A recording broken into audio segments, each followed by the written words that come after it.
Hello, good morning. ഞാനിന്നിവിടെ ഈരുള്ളി ദോശയാണ് ഉണ്ടാക്കാൻ പോകുന്നത്. അതിന് വേണ്ട ആവശ്യമുള്ള സാധനങ്ങൾ: ലേശം പുളിച്ച ദോശമാവ്, ഒരു കഷ്ണം ഇഞ്ചി, 2 പച്ചമുളക്, ഒരു മീഡിയം സൈസ് സവോള, 2 കൊത്ത് കറിവേപ്പില.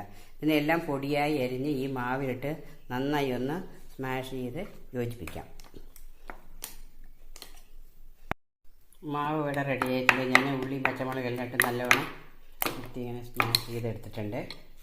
ഒരു പാൻ വെച്ചിട്ടുണ്ട്. നമുക്കിനി ഗ്യാസ് ഓൺ ചെയ്യാം. പൊതുവെ കുറച്ച് എണ്ണ ഇങ്ങനെ വെറുതെ ഒന്ന് തേച്ച് കൊടുക്കേണ്ട ആവശ്യമൊന്നുമില്ല. എന്നിട്ട് 1 സ്പൂൺ മാവ് ഇതിലേക്ക് ഒഴിച്ച് കൊടുക്കാം. ഒന്നിങ്ങനെ ചെറുതായിട്ടൊന്ന് തട്ടി കൊടുക്കാം.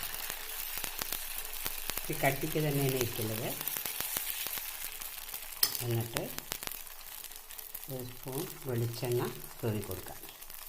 ഒരു ടേസ്റ്റ് കൂടാൻ വേണ്ടിയിട്ടാണ് വെളിച്ചെണ്ണ വയ്ക്കുന്നത്. എന്നിട്ട് നമുക്കിതൊരു 1 മിനിറ്റ് അടച്ച് വയ്ക്കാം. അത് വേവട്ടെ. തുറന്ന് നോക്കാം.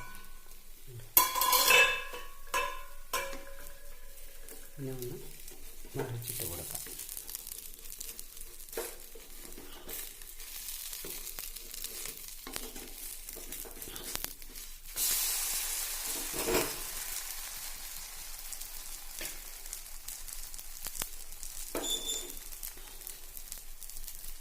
ഒരു നിമിഷം അങ്ങനെ വെച്ചാൽ മതി. ലോ ഫ്ലെയിമിൽ വേണം വയ്ക്കാൻ.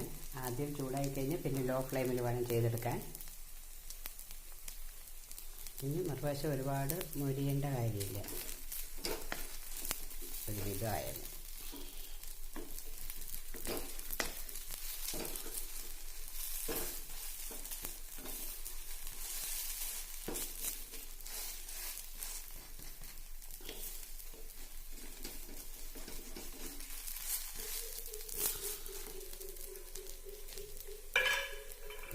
ഓൾറെഡി ഇവിടെ 2 എണ്ണം ചുട്ടെടുത്തിട്ടുണ്ട്. ഇതുപോലെ ഇരിക്കും.